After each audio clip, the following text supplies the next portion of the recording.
Hello दोस्तों, नमस्कार। आप सभी को zoom study centre by Mukesh sir का कोचिंग में आप सभी का स्वागत है। आज मैं आप सभी के सम्मुख मौर्य डायनेस्टी से संबंधित एक ऐसे उत्तराधिकारी के विषय में बताने वाला हूँ जिनका जीवनी जो है हमारे कॉम्पिटिटिव लेवल के एग्जाम के नजरिए से देखा जाए तो अत्यंत इम्पोर्टेंट है। यानी उनके जीवनी से संबंधित अनेक प्रश्नों परीक्षा में पूछे जाते हैं। तो समय न गंवाते हुए हम टॉपिक्स की ओर बढ़ना चाहूंगा। इससे पहले आप सभी से आग्रह है कि आप वीडियो स्किप करके मत देखिएगा और इस वीडियो में अंत तक बना रहिएगा। देखिए, चंद्रगुप्त मौर्य का उत्तराधिकारी थे यानी पुत्र थे बिंदुसार। बिंदुसार जो नाम है, इनका जन्म के साथ ही एक रोचक कहानी भी जुड़ा हुआ है। ऐसा माना जाता है कि चंद्रगुप्त मौर्य जो थे एक कौशल योद्धा थे। इनके गुरु जो थे वो चाणक्य थे। चाणक्य को इतिहास में विष्णुगुप्त कौटिल्य के नाम से भी जाना जाता है। चाणक्य जो थे वो तक्षशिला का एक प्रखंड विद्वान और आचार्य थे। तक्षशिला का जो प्रखंड विद्वान थे यानी चाणक्य अपने शिष्य चंद्रगुप्त मौर्य को इस तरह ट्रेन किए थे कि कोई भी दुश्मन, खासकर चंद्रगुप्त मौर्य का जो दुश्मन थे वो था धनानंद, जो कि क्रूर शासक था और एक कौशल योद्धा भी था। तो चंद्रगुप्त मौर्य का जीवन जो है अत्यंत खतरा से भरा था। उनके जीवन का रिस्क को ध्यान में रखते हुए आपका चाणक्य जो है उनको इस तरह ट्रेन करते हैं कि कोई भी दुश्मन बड़ी आसानी से चंद्रगुप्त को नहीं मार सकता था। तो उनको मारने का दूसरा विकल्प यह था गुप्त नीति, यानी खाद्य वस्तु में जहर मिलाकर मारा जा सकता था। इसकी शंका जो है आपका चंद्रगुप्त मौर्य का जो गुरुजी थे यानी कौटिल्य, उनकी थी। इसीलिए चंद्रगुप्त मौर्य को ना बताकर उनके भोजन में प्रतिदिन विष का कुछ मात्रा भोजन में डाल देते थे, ताकि चंद्रगुप्त मौर्य का जो शरीर है उस विष को बर्दाश्त करने लायक बन जाए। और माना जाता है कि वो प्रतिदिन विष की जो मात्रा है उसे बढ़ा रहे थे, यानी सांप का जहर दे रहे थे। इस हिसाब से देखा जाए आपका उनका जो शरीर है चंद्रगुप्त मौर्य का आपका विष को कंट्रोल करने लायक बन जाता है, यानी विष प्रतिरोधक क्षमता जो है उनके शरीर में विकसित होता है।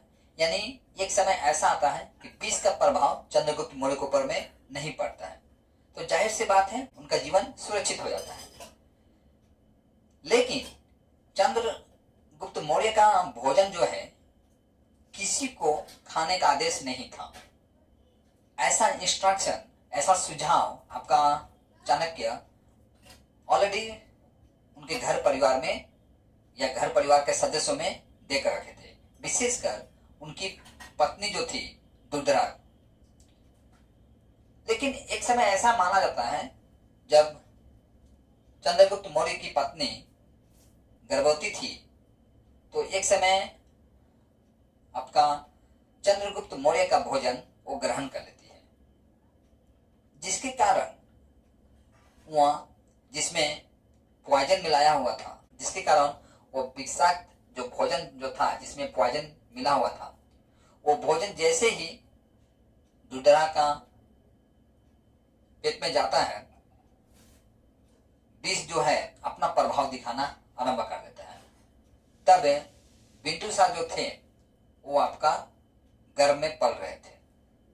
ऐसे समय में आपका आचार्य जो है यानी चाणक्य चंद्रगुप्त मौर्य को आदेश देते हैं कि तुम राजवैद्य को बुला कर ले आओ, और उस समय वो स्वयं चाकू से दुर्धरा का पेट फाड़ कर बिंदुसार को निकालते हैं।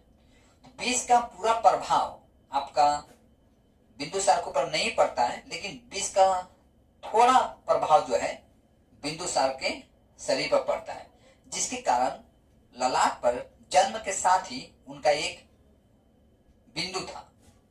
यही कारण है कि उसका नामकरण जो है चाणक्य करते हैं और उसका नाम रखते हैं बिंदुसार। देखिए, बिंदुसार जो है वो अपने पिता का भारती ही वह अत्यंत कौशल्य की योद्धा था। हालांकि इतिहास में बिंदुसार का जीवन से संबंधित आपको ज्यादा प्रमाण नहीं मिलता है, लेकिन जो बिंदुसार था सनातन धर्म का अनुयायी था। जैसे कि आप जानते हैं कि चंद्रगुप्त मौर्य जो है वो आपका जैन धर्म अपना लिए थे जीवन के आखिरी पड़ाव में। वहीं आपका अशोक जो थे, जो कि बिंदुसार का पुत्र थे, अशोक, सम्राट अशोक, जिसे चंड अशोक के नाम से भी जाना जाता है, वो आपका बौद्ध धर्म स्वीकार कर लिए थे। लेकिन बिंदुसार जो थे वो आपका सनातन धर्म का अनुयायी थे।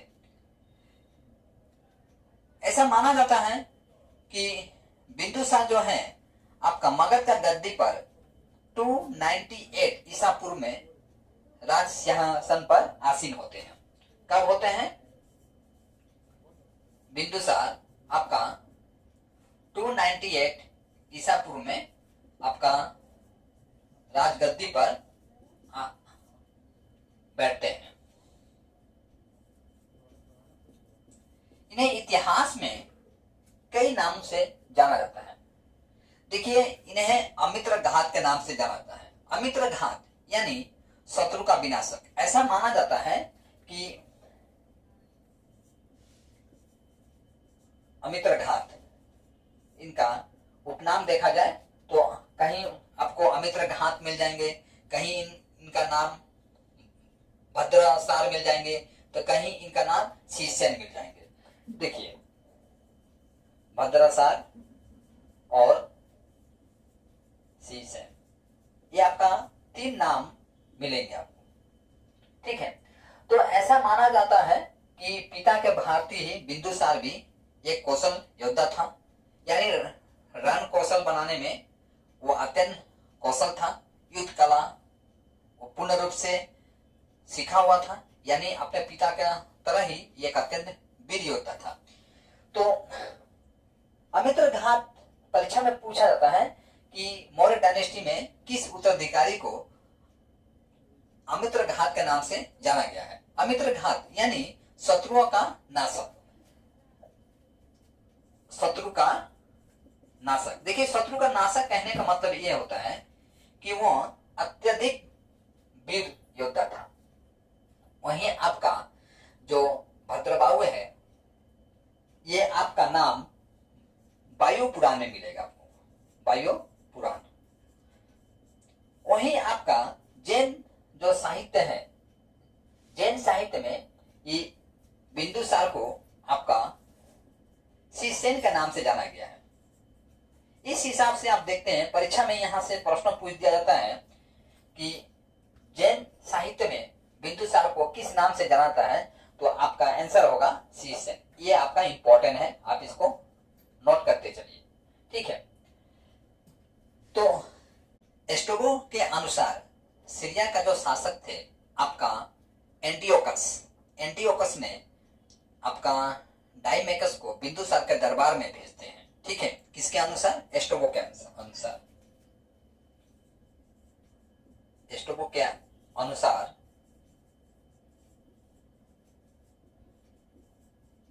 एंटियोकस ने आपका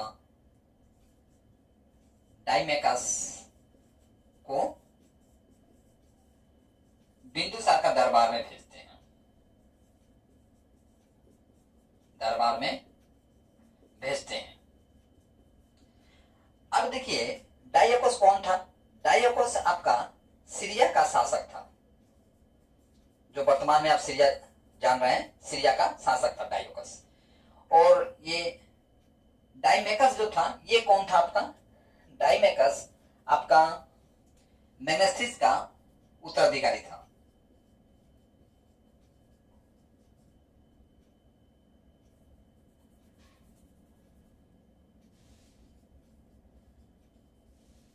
मेनेस्थिस का उत्तराधिकारी था। कौन? आपका डाइमेकस। मैग्नेस्टिस फिर कौन था? ये मैग्नेस्टिस आपका देखा जाए तो ये सेल्यूकस का राजदूत था। सेल्यूकस का राजदूत। सेल्यूकस कौन था? सेल्यूकस देखा जाए तो यह सिकंदर का सेनापति था। देखिए, ये सारा इंपॉर्टेंट है आपका एग्जाम के नजर से देखा जाए तो। ऐसा माना जाता है कि आपका स्ट्रैबो ने डाइमेकस को आपका बिंदुसार के दरबार में भेजे थे। तो मैग्नेस्टिक जो थे, यहाँ और एक बात बता देना चाहूंगा आपका, मैग्नेस्टिक जो थे मौर्य डायनेस्टी के समय एक पुस्तक लिखे थे। ये भी परीक्षा में पूछा जाता है कि इंडिका पुस्तक का लेखक कौन है, तो आंसर होगा आपका मैग्नेस्टिक, इंडिका।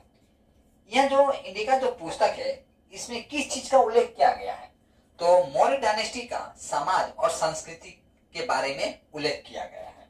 ठीक है, मौर्य साम्राज्य का समाज और संस्कृति के बारे में उल्लेख किया गया है। ये किस भाषा में लिखा गया है, यहां भी पूछा जा सकता है, तो लैटिन भाषा में लिखा गया है ये। ठीक है, देखिए सारा इंपॉर्टेंट है, लेकिन आपका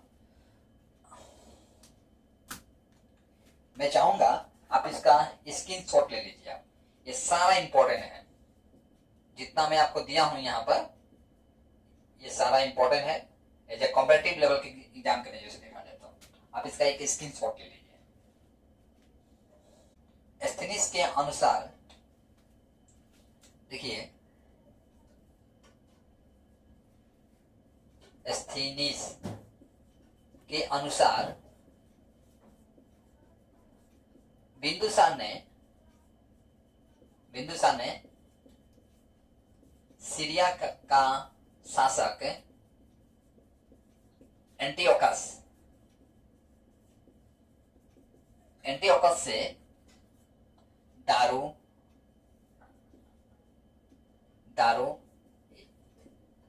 सूखा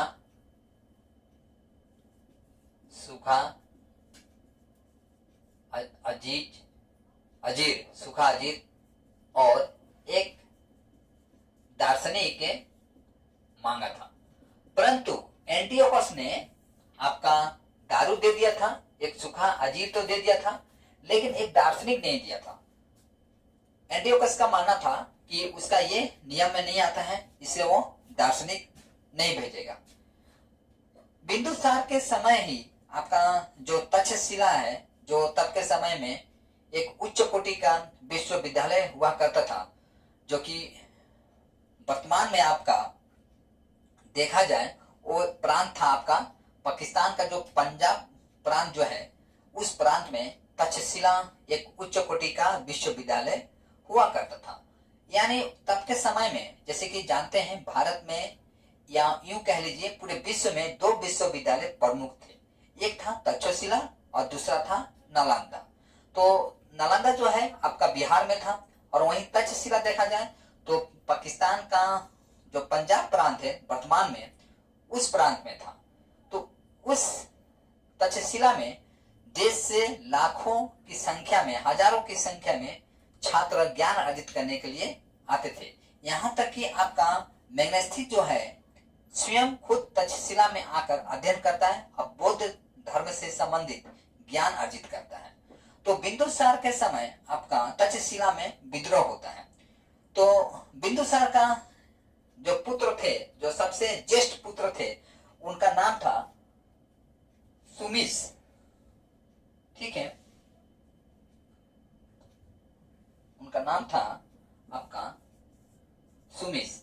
सुमिस को वो विद्रोह को दबाने के लिए भेजते हैं, लेकिन ऐसा माना जाता है कि सुमिस जो है उतना कौशल उत्तराधिकारी नहीं था, उसके बातों से लोग प्रभावित नहीं होते थे, यानी विद्रोह दबने का नाम नहीं ले रहा था। तब अंत में आपका बिंदुसार ने अपना छोटे पुत्र सम्राट अशोक को भेजते हैं। ठीक है, अशोक जो है उस विद्रोह को दबाते हैं, और यही कारण है कि आगे चलकर सम्राट अशोक जो है वो आपका उत्तराधिकारी बनते हैं। हालांकि सम्राट अशोक से, जैसे कि आप जानते हैं राजतंत्र में जो ज्येष्ठ पुत्र होते हैं वही उत्तराधिकारी बनते हैं पिता के पश्चात, लेकिन जो सुमिस जो थे उतना कौशल युद्ध नीति उसके पास नहीं था, ना ही रणनीति था, ना ही युद्ध कला में निपुण था, और ना ही उसके पास राजनीतिक ज्ञान था। इसीलिए आपका सुमित जो है आगे जाकर बिंदुसार का उत्तराधिकारी नहीं बनते हैं, बल्कि सम्राट अशोक उसका उत्तराधिकारी बनते हैं। विद्वानों के अनुसार, यानी बौद्ध धर्म के जो विद्वान है उनका मानना है कि बिंदुसार थे लगभग 16 राज्य को जीते हुए थे। किसके अनुसार? बौद्ध विद्वानों के अनुसार। बौद्ध विद्वान के अनुसार बिंदुसार 16 राज्य को जीते थे। और ऐसा इतिहास में उल्लेख है कि बिंदुसार जो है, चंद्रगुप्त मौर्य ने जितना भारत का एक सीमा निर्धारित करके गए थे उसे एक सुई ना कम होने दिया था, ना एक सुई ज्यादा होने दिया था। यानी पिता के द्वारा दी गई जिम्मेदारियों को एक हिसाब से देखा जाए तो बिंदुसार बड़ी बेखूबी से निभाए थे। यानी अपने क्षेत्रीय इलाका को देखा जाए उसमें किसी भी प्रकार का कटौती उसे पसंद नहीं था, और न ही क्षेत्र को विस्तार करने के लिए किसी अन्य देशों पर वह आक्रमण किया था। तो ऐसा उल्लेख आपको प्राप्त होगा, कहाँ प्राप्त होगा? बौद्ध विद्वानों के अनुसार जो बिंदुसार जो है 16 राज्यों का विजेता माना गया है। और देखिए बिंदुसार का जो देहांत होता है आपका 273 ईसा पूर्व में बिंदुसार का देहांत होता है। बस आपका कॉम्पिटिटिव लेवल का एग्जाम करने जैसे देखा जाए इतना ही इम्पोर्टेंट था। तो मैं आशा करूंगा कि आज का क्लास जो है आपके लिए काफी फायदेमंद हो। तो मैं आशा करूंगा कि आज का क्लास जो है आपके लिए काफी फायदेमंद हुआ होगा। और आज की क्लास में यहीं पर समाप्त करता हूँ। यदि वीडियो पसंद आया हो तो लाइक, कमेंट और शेयर करना ना भूलिए। जय हिंद।